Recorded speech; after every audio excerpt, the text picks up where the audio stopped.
Hi friends, ನಮಸ್ಕಾರ ಎಲ್ಲರಿಗೂ. Friends, ಕಡಲೆ ಹಿಟ್ಟಿನ ದೋಸೆ ಯಾರಾದರೂ ಮಾಡಿದ್ದೀರಾ? ಯಾರಾದರೂ ಮಾಡಿಲ್ಲ ಅಂದರೆ ನಾನಿಲ್ಲಿ ಮಾಡಿ ತೋರಿಸ್ತಿದ್ದೀನಿ. ಬರ್ರಿ ನಾನು ಹೆಂಗೆ ಮಾಡೀನಿ ಅಂತ ಹೇಳಿದ್ದು ತೋರಿಸ್ತೀನಿ. ಇಲ್ಲಿ ನೋಡ್ರಿ, ನಾನು ಒಂದು ಕಾಲು ಬಟ್ಲಷ್ಟು ಇಲ್ಲಿ ನಾನು ಕಡಲೆ ಹಿಟ್ಟನ್ನು ತೊಗೊಂಡಿದ್ದೀನಿ. ರುಚಿಗೆ ತಕ್ಕಷ್ಟು ಉಪ್ಪು ಹಾಕ್ಕೊಂಡಿದ್ದೀನಿ. ಹಾಗೆ ಒಂದು ಸ್ವಲ್ಪ ಅರಿಶಿನ ಹಾಕ್ಕೊಂಡಿನಿ. ಇಲ್ಲಿ ಹಾಕ್ಕೊಂಡು ಚೆನ್ನಾಗಿ ಒಂದು ಸ್ವಲ್ಪ ಅಕ್ಕಿ ಹಿಟ್ಟಿದ್ರೆ ಹಾಕ್ಕೊಂಡ್ರಂತೂ ಇನ್ನೂ ಸೂಪರಾಗಿ ಬರ್ತಾವೆ. ಚೂರು ಒಂದೇ ಒಂದು ಟೀ ಸ್ಪೂನಷ್ಟು ಅಕ್ಕಿ ಹಿಟ್ಟನ್ನು ನೀವು ಹಾಕ್ಕೋಬೇಕಿದ್ರಾಗ ಹಾಕ್ಕೊಂಡ್ರೆ ಭಾಳ ಚೆನ್ನಾಗಿ ಬರ್ತೈತಿ. ನಾನಿಲ್ಲಿ ಅಕ್ಕಿ ಹಿಟ್ಟು ಇಲ್ಲ, ಅದಕ್ಕೋಸ್ಕರ ನಾನು ಹಾಕಿಲ್ಲ.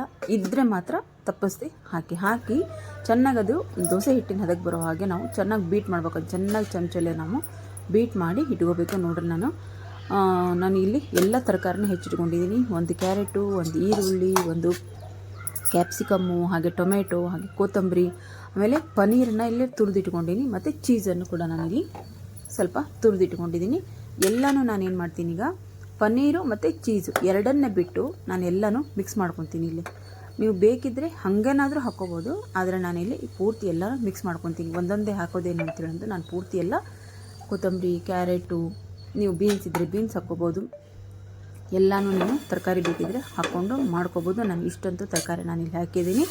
ಹಾಕಿ ಚೆನ್ನಾಗಿ ಅದನ್ನ ಮಿಕ್ಸ್ ಮಾಡ್ಕೊಂಡಿದ್ದೀನಿ. ಇದನ್ನ ಎಷ್ಟು ತೆಳ್ಳಗಾಗುತ್ತೋ ಅಷ್ಟು ತೆಳ್ಳಗೆ ನೀವು ಈ ದೋಸೆನ ಹಾಕ್ಬೇಕಾಗತ್ತೆ.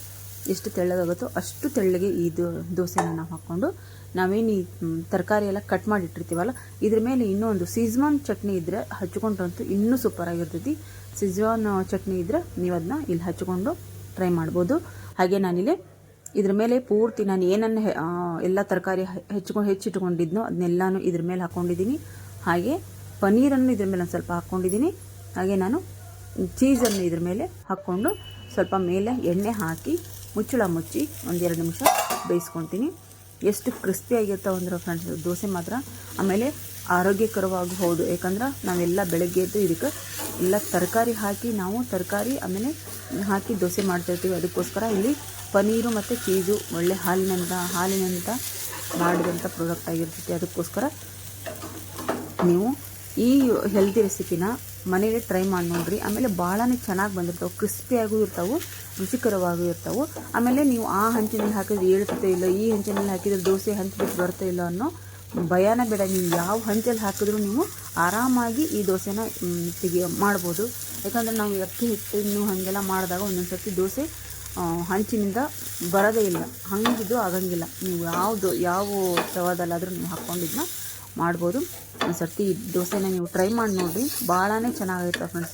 ರುಚಿಕರವಾಗಿಯೂ ಇರುತ್ತೆ, ಆಮೇಲೆ ಆರೋಗ್ಯಕರವಾಗಿರುವಂಥ ಬ್ರೇಕ್ಫಾಸ್ಟ್ ಬೆಳಗ್ಗೆ ಎದ್ದು ನೀವು ಆರಾಮಾಗಿ ಮಾಡ್ಕೋಬೋದು.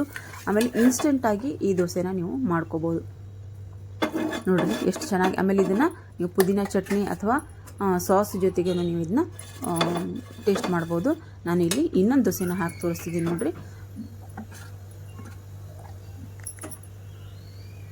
ನಾನು ಇದನ್ನೇನು ಮಾಡ್ತಿದ್ದೀನಿ ಅಂದರೆ ಒಂದು ಲಾಸ್ಟಿಗೆ ಒಂದು ಚಿಕ್ಕದಾಗಿ ನಾನು ನಿಮ್ಗೆ ಹಾಕಿ ತೋರಿಸ್ತೀನಿ. 2 ದೋಸೆ ನಾನು ನಿಮ್ಗೆ ದೊಡ್ಡದು ಹಾಕಿ ತೋರಿಸ್ತೀನಿ. ಯಾಕಂದ್ರೆ ಇದು ಹಂಚಿಬಿಟ್ಟು ಏಳಲ್ಲ ಅಂತ ಹೇಳ್ತಿರ್ತಾರೆ. ಅದಕ್ಕೋಸ್ಕರ ಇದು ಯಾವುದೇ ರೀತಿ ನೀವು ಟೆನ್ಷನ್ ಇಲ್ದಂಗೆ ಆರಾಮಾಗಿ ಈ ದೋಸೆನ ಹಾಕ್ಕೋಬೋದು. ಆಮೇಲೆ ರಾತ್ರಿ ನೆನೆಸಿಡ್ಬೇಕು, ರುಬ್ಬಬೇಕು, ಕಲಿಸ್ಬೇಕು, ಅದು ಯಾವುದೂ ಇಲ್ಲ. ಒಂದು ಸ್ವಲ್ಪ ಅಕ್ಕಿ ಹಿಟ್ಟು, ಒಂದು ಸ್ವಲ್ಪ ಅರಿಶಿನ, ಕಡಲೆ ಹಿಟ್ಟು ಹಾಕ್ಕೊಂಡು ಚೂರೇ ಹಾಕ್ಕೋಬೇಕು. ಅಕ್ಕಿ ಹಿಟ್ಟನ್ನು ಭಾಳ ಹಾಕ್ಕೊಳಂಗಿಲ್ಲ. ಹಾಕ್ಕೊಂಡು ಚೆನ್ನಾಗಿ ನಾವು ಇದನ್ನ ಒಂದು 5 ನಿಮಿಷ ಚೆನ್ನಾಗಿ ಬೀಟ್ ಮಾಡಬೇಕು. ಬೀಟ್ ಮಾಡಿ ಒಂದು 5 ನಿಮಿಷ ನೀವು ಈ ಎಲ್ಲ ತರಕಾರಿ ಹೆಚ್ಚಿಟ್ಕೊಳೋವರೆಗೂ ನೀವು ಅದನ್ನ ಮುಚ್ಚಿಟ್ರೆ ಸಾಕು. ನೀವು ಅರ್ಧ ಗಂಟೆ 1 ಗಂಟೆ ನೀವು ಇಡೋ ಅವಶ್ಯಕತೆಯೂ ಇಲ್ಲ. 15-20 ನಿಮಿಷ ಇಡಬೇಕು ಅನ್ನೋ ಅವಶ್ಯಕತೆಯೂ ಇಲ್ಲ. ನೀವು ತರಕಾರಿ ಹೆಚ್ಚಿ ಇಡೋವರೆಗೂ ಅಷ್ಟೇ ನೀವು ಹಿಟ್ಟನ್ನು ಕಲಸಿ ಇಟ್ಕೊಂಡು ಈ ದೋಸೆನ ನೀವು ಹಾಕ್ಬೋದು. ಬಹಳನೇ ರುಚಿಕರ. ಆಮೇಲೆ ಸೋಡಾ ಪುಡಿ, ನಾವಿಲ್ಲಿ ಸೋಡಾ ಹಾಕಿಲ್ಲ, ಏನನ್ನೂ ಹಾಕಿಲ್ಲ. ಇಲ್ಲಿ ನಾನು ಮೇಲೆ ಒಂದು ಸ್ವಲ್ಪ ಶೇಂಗಾ ಚಟ್ನಿ ಹಾಕ್ತಿದ್ದೀನಿ. ಇದ್ರ ಮೇಲೆ ನೀವು ಈ ರೀತಿಯೂ ನೀವು ಮಾಡ್ಕೋಬೋದು. ಆಮೇಲೆ ಬೆಣ್ಣೆ ಇದ್ದರೆ ಬೆಣ್ಣೆ ಹಾಕ್ಕೋಬೋದು, ಅದು ಸೂಪರಾಗಿರ್ತೈತಿ. ಭಾಳನೇ ರುಚಿಕರವಾದಂಥ ಆರೋಗ್ಯಕರವಾದಂಥ ದೋಸೆ ಫ್ರೆಂಡ್ಸ್ ಇದು.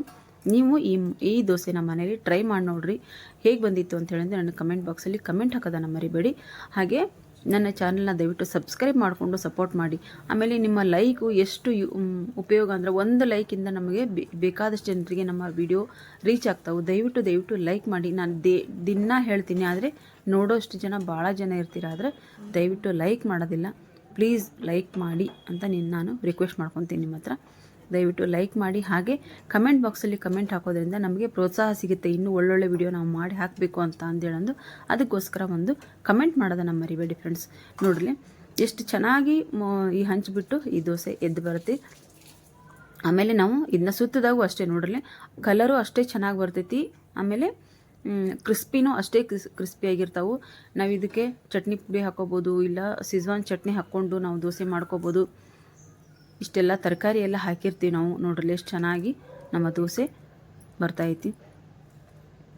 ಈ ಬೇರೆ ದೋಸೆಗಳ ಥರ ನಾವು ಹಂಚಿಬಿಟ್ಟು ಬರಲ್ಲ, ಹಂಚಿಬಿಟ್ಟು ಹೇಳಲ್ಲ ದೋಸೆ ಅಂತೀವಲ್ಲ, ಇದ್ರಿಗೆ ಆ ಟೆನ್ಷನ್ನೇ ಬೇಡ ಫ್ರೆಂಡ್ಸ್. ಈ ದೋಸೆ ಮಾಡೋವಾಗ ಆರಾಮಾಗಿ ನಾವು ಈ ದೋಸೆನ ಹಾಕ್ಬೋದು. ನೋಡ್ರಿ ಎಷ್ಟು ಕ್ರಿಸ್ಪಿ ಆಗಿದಾವೆ ಅಂದ್ರೆ, ನಾನು ಬರೀ ಚುಚುಕದಿಂದ ನಾನಿಲ್ಲಿ ಇದನ್ನು ಮಾಡ್ತೀನಿ ನೋಡ್ರಿ ಹೌದಾ, ಎಷ್ಟು ಆರಾಮಾಗಿ ನೋಡ್ರಿ. ಇಷ್ಟೇ ಒಂದು ಸ್ವಲ್ಪನೇ, ನಾನು ಜಾಸ್ತಿನೇ ಪ್ರೆಸ್ ಮಾಡ್ತಿಲ್ಲ, ಸ್ವಲ್ಪನೇ ನಾನು ಪ್ರೆಸ್ ಮಾಡಿದ್ರು ಇದು ದೋಸೆ ಆರಾಮಾಗಿ ಕಟ್ಟಾಗ್ತೈತಿ. ನೋಡ್ರಿ ಇದನ್ನು ನೀವು ಪುದೀನ ಚಟ್ನಿ ಅಥವಾ ಸಾಸ್ ಜೊತೆಗೆ ಇದನ್ನ ತಿನ್ಬೋದು. ಇಲ್ಲದೇನೂ ಹಾಗೇನೂ ನೀವು ಇದನ್ನ ತಿನ್ಬೋದು. ಯಾಕಂದರೆ ನಾವು ಇದರಲ್ಲೆಲ್ಲ ಉಪ್ಪು ಮತ್ತು ಡೊಣ್ ಮೆಣಸಿನ್ಕಾಯಿ ಹಾಕಿದ್ದೀವಿ ನಾವು ಇದರಲ್ಲಿ, ಅಂದರೆ ಕ್ಯಾಪ್ಸಿಕಮ್ಮು ಹಾಕಿರ್ತೀವಿ, ಎಲ್ಲ ಹಾಕಿರ್ತೀವಿ. ಹಾಗಾಗಿ ಇದನ್ನು ಬೇರೆ ಚಟ್ನಿ ಜೊತೆಗೆ ಬೇಕಿದ್ದರೆ ನೀವು ಮಾಡ್ಕೋಬೋದು, ಇಲ್ಲಾಂದರೆ ನೀವು ಹಾಗೇನೂ ತಿನ್ಬೋದು. ಈ ರೆಸಿಪಿನ ಒಂದು ಸರ್ತಿ ನೀವು ಟ್ರೈ ಮಾಡಿ ನೋಡಿರಿ. ಕೊನೆಗೆ ಇನ್ನೂ ಒಂದು ನಾನು ಚಿಕ್ಕದಾಗಿ ದೋಸೆ ಹಾಕಿದ್ದೀನಿ, ಅದಕ್ಕೆ ಉಪ್ಪು ಖಾರ ಹಾಕಿ ನಾನು ತೋರಿಸ್ತಿದ್ದೀನಿ. ನೋಡ್ರಿ ನಮ್ಮ ರುಚಿಕರವಾದಂಥ ದೋಸೆ ಸಾಸ್ ಜೊತೆಗೆ ತಿನ್ನೋದಕ್ಕೆ ರೆಡಿ ಆಗೈತಿ. ದಯವಿಟ್ಟು ಫ್ರೆಂಡ್ಸ್, ನಿಮಗೆ ಇನ್ನೂ ನನಗೆ ಒಳ್ಳೊಳ್ಳೆ ವಿಡಿಯೋಗಳನ್ನ, ಅಂದರೆ ನಾನು ಬ್ರೇಕ್ಫಾಸ್ಟು ಬೆಳಗ್ಗೆ ಎದ್ದು ಬಾಕ್ಸಿಗೆ ಮಾಡೋವಂಥ ವಿಡಿಯೋಗಳಾಗಿರ್ಬೋದು, ರೆಸಿಪಿಗಳಾಗಿರ್ಬೋದು, ಅಥವಾ ಬೆಳಗ್ಗೆ ಬ್ರೇಕ್ಫಾಸ್ಟ್ ಆಗಿರ್ಬೋದು, ಅಡುಗೆ ಆಗಿರ್ಬೋದು, ಎಲ್ಲನೂ ನಾನು ಒಳ್ಳೊಳ್ಳೆ ಅಡುಗೆ ನಾನು ನಿಮಗೆ ಮಾಡಿ ತೋರಿಸ್ತೀನಿ. ದಯವಿಟ್ಟು ನನ್ನ ಚಾನಲನ್ನು ಸಬ್ಸ್ಕ್ರೈಬ್ ಮಾಡಿಕೊಂಡು ಸಪೋರ್ಟ್ ಮಾಡಿ. ಹಾಗೆ ಕಮೆಂಟ್ ಬಾಕ್ಸಲ್ಲಿ ಕಮೆಂಟ್ ಹಾಕೋದನ್ನು ಮರಿಬೇಡಿ. ಪ್ಲೀಸ್ ಲೈಕ್ ಮಾಡಿ ಫ್ರೆಂಡ್ಸ್. ನೋಡಿ, ನಾನು ಇನ್ನೂ ಒಂದು ಚಿಕ್ಕದಾಗಿ ಒಂದು ಬ್ರೆಡ್ ದೋಸೆ ಹಾಕ್ಕೊಂಡಿದ್ದೀನಿ. ಇಲ್ಲಿ ಉಪ್ಪು ಖಾರ ಎಣ್ಣೆ ಹಾಕ್ಕೊಂಡು ನೋಡ್ರಿ, ಒಳ್ಳೆ ಪಿಜ್ಜಾ ರೀತಿ ಕಾಣಿಸ್ತಾ ಐತಿ. ಸೂಪರಾಗಿರುವಂಥ ಬ್ರೇಕ್ಫಾಸ್ಟ್ ಅಂತ ಅಂದ್ಕೊತೀನಿ ನಾನು ಮತ್ತೆ ಮುಂದಿನ ವಿಡಿಯೋದಲ್ಲಿ ಒಂದು ಒಳ್ಳೆಯ ರೆಸಿಪಿಯೊಂದಿಗೆ ಬರ್ತೀನಿ. ಬಾಯ್ ಫ್ರೆಂಡ್ಸ್, ಬಾಯ್.